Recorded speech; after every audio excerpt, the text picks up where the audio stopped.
Dari PDRM berhasil mengamankan satu orang laki-laki ya, itu yang inisialnya NJ, itu umurnya 11 tahun.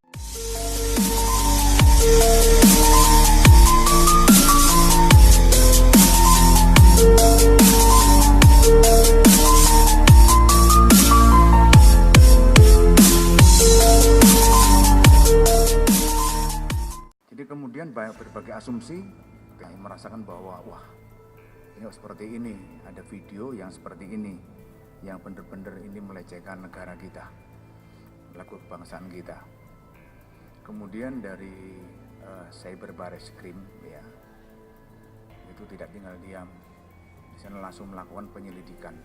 Ya, setelah mendapatkan informasi kemudian melihat daripada video itu, langsung membuat tim, ya, kemudian akhirnya komunikasi dengan PDRM Malaysia. Jadi kemarin selain menggunakan handphone juga ada Zoom ya antara Barreskrim Polri dengan PDRM Malaysia. Jadi saling menukar informasi berkaitan dengan adanya video atau di kanal YouTube tadi. Dari PDRM berhasil mengamankan satu orang laki-laki ya, itu yang inisialnya NJ, itu umurnya 11 tahun. Ini warga negara Indonesia, ada di Sabah, Malaysia. Itu. Kenapa NJ umur 11 tahun ada di sana? Karena NJ ini mengikuti orang tuanya yang bekerja sebagai TKI ya, di TKI yaitu sebagai driver di salah satu perusahaan perkebunan di Sabah, Malaysia. Setelah mengamankan seorang laki inisial NJ tadi, dari polisi Malaysia tentunya melakukan pemeriksaan ya, atau mencari informasi daripada daripada NJ tadi yang diamankan gitu. Memang dari NJ terangannya bahwa yang di channel My ASEAN itu bukan dia yang membuat, tetapi ada temannya dia yang membuat gitu ya. Temannya dia itu ada di Indonesia. Jadi karena ini si NJ ini adalah tinggal di Sabah, Malaysia, kemudian dia juga ada pertemanan di dunia maya ini ya, oleh seorang laki-laki yang tadi malam diamankan atau ditangkap ya, sudah tersangka kita tangkap itu di Cianjur oleh penyidik Cyber Barreskrim itu ya. Jadi inisialnya ada MDF, ini juga umurnya 16 tahun. Jadi dua-duanya di bawah umur. Jadi MDF ini nama asli, tetapi di dunia maya itu namanya adalah Faiz Rahman Simalungun ini. Tapi aslinya namanya adalah MDF itu. Dan orang kalau melihat dengan nama itu kan berarti marga di Sumatera Utara. Ternyata dia adalah orang Cianjur. Tadi malam kita tangkap di rumahnya dan dia adalah kelas 3 SMP ya di Cianjur. Kemudian yang bersangkutan si MDF ini kita bawa ke Barreskrim, kemudian kita lakukan pemeriksaan. Jadi intinya bahwa antara NJ yang di Sabah ya, kemudian dengan MDF yang ada di Cianjur ini adalah berteman.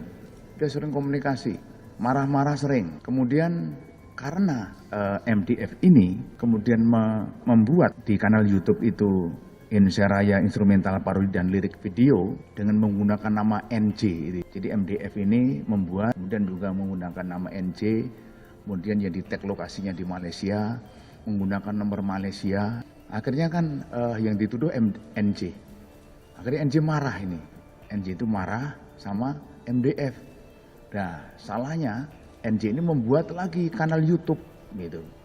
Konten channel ASEAN ya, channel ASEAN. Kemudian isinya itu dia mengedit daripada isi yang sudah disebar oleh MDF. Edit dia menambahi, ada gambar babi yang ditambahi sama NJ ini ya, itu. Dan kemudian bahwa untuk MDF ini yang ada di Cianjur umur 16 tahun ini, bahwa orang tuanya juga ikut menjelaskan bahwa sejak umur 8 tahun ya, umur 8 tahun MDF ini sudah berikan orang tuanya handphone gitu ya. Tindakan cepat dari pemerintah. Saya kebetulan semalam berkomunikasi juga dengan Ibu Menlu. Saya apresiasi kepada beliau, Bu Retno Marsudi.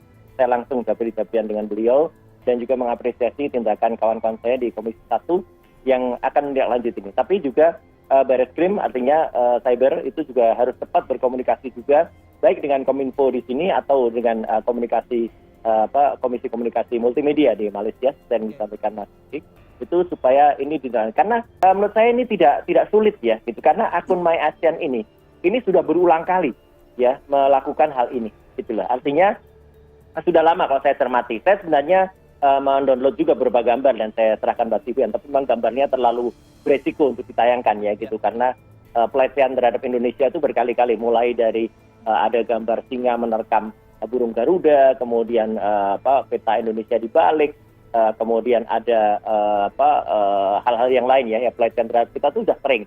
Dan ini yang terakhir yang 2 minggu yang lalu. Tapi yang menarik adalah seperti tadi Mas Bayu juga sampaikan, jadi pelecehannya menyangkut juga kepada presiden kita sekarang, Pak Joko Widodo. Nah ini menurut saya agak unik ya gitu, karena ini di detik ke-50, saya katakan juga di Twitter, inilah ada yang unik. Kenapa? Biasanya ya, saya bilang biasanya, orang Malaysia itu kalau menyinggung Indonesia itu dikaitkan dengan sejarah.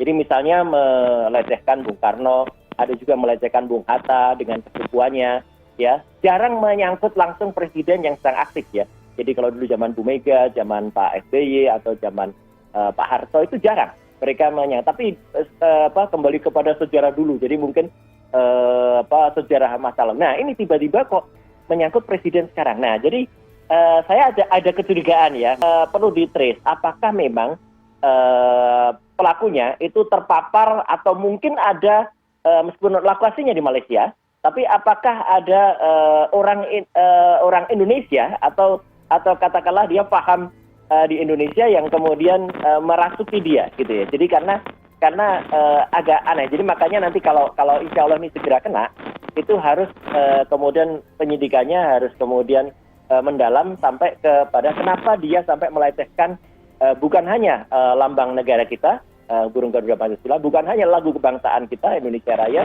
tapi kenapa ke presiden.